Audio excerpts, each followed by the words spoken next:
Hello everyone. आज हम बात करेंगे एक बेहतरीन किताब जिसका नाम है सोफीज वर्ल्ड, सोफी का संसार।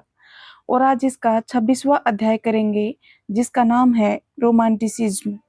रहस्य का मार्ग ले जाता है भीतर की ओर। इसकी शुरुआत 18वीं शताब्दी के अंत में हुई और यह 19वीं शताब्दी के बीच तक चलता रहा, किंतु 1850 के बाद कोई पूरे युगों की बात नहीं कर सकता जिनमें काव्य, दर्शन शास्त्र, कला, विज्ञान और संगीत रहे हों। क्या रोमांटिसिज्म इन जैसे युगों में एक था? ऐसा कहा जाता है कि रोमांटिसिज्म यूरोप के जीवन को अंतिम बार सम्मान से देखने का तरीका था। यह प्रबोधन द्वारा तर्क पर पूरा जोर देने की प्रतिक्रिया स्वरूप इसका आरंभ जर्मनी में हुआ। कांट और उसके ठंडे बुद्धिवाद के बाद ऐसा लगता था जर्मनी के युवाओं ने राहत की सांस ली। नारे के नए शब्द थे भावनाएं, कल्पना, अनुभव और ललक।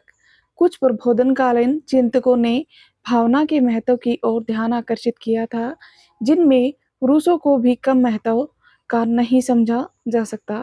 किंतु इसके साथ ही साथ यह तर्क के प्रति सुझाव की आलोचना से उत्पन्न हुआ था। जो पहले जर्मन संस्कृति की अंतधारा थी, वही बाद में मुख्य धारा बन गई। पुनर्जागरण और रोमांटिसिज्म में कई समानताएं हैं। एक टिपिकल समानता मानव संज्ञान के लिए कला का महत्व है। यहाँ भी कांट ने अच्छा खासा योगदान दिया है। अपने सौंदर्य शास्त्र में उसने यह छानबीन की कि जब हम सौंदर्य से यानी उदाहरण के लिए कलात्मक रचना से अभिभूत हो जाते हैं तो क्या होता है। जब हम एक कलात्मक रचना के समक्ष समय सौंदर्यात्मक अनुभव के अतिरिक्त किसी और इरादे बिना समर्पित हो जाते हैं तो हम दस थिंक इन इटसेल्फ के अनुभव के अधिक समीप होते हैं, क्योंकि कलाकार अपने सत्य की रचना उसी प्रकार करता है जैसे ईश्वर की सृष्टि की रचना की। यह कहा जाता है कि कलाकार के पास विश्व सृष्टि की कल्पना होती है। कलात्मक अतिरेक की उड़ान में वह सोपन एवं यथार्थ के बीच विभेदक रेखा को तिरोहित कर देने का भाव रखता है।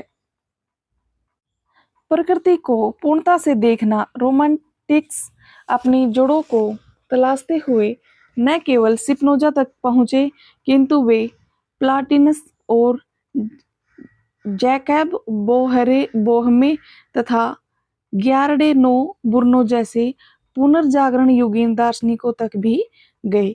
इन सभी चिंतकों में समान बात यह थी कि उन्होंने प्रकृति में एक दिव्य अहम की अनुभूति की थी। रोमांटिसिज्म के दार्शनिकों ने संसार आत्मा को एक अहम के रूप में देखा, जिसने लगभग सोपन जैसी अवस्था में संसार में प्रत्येक वस्तु की सृष्टि की।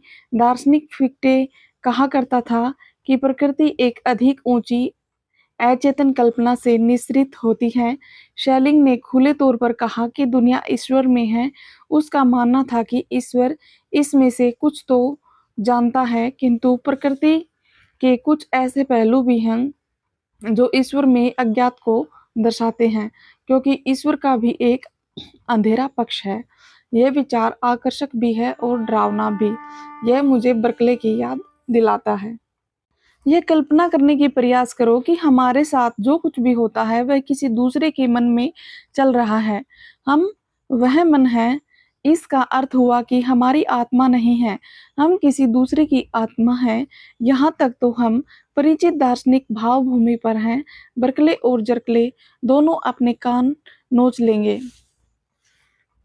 मुझे तो यह एहसास हो रहा है कि सभी कुछ मन और चेतना में विलीन हो रहा है।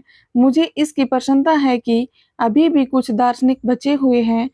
उन दार्शनिक दर्शनशास्त्र को जो अभिमानपूर्ण थेल्स, एम्पिडाक्लिज और डिमोक्रिटस से शुरू हुआ, यहाँ असहाय छोड़ा नहीं जा सकता निश्चय ही। यहाँ पे हमारा ये अध्याय खत्म होता है और हमारे वीडियो में अंत तक बने रहने के लिए आपका बहुत बहुत धन्यवाद। Thank you so much.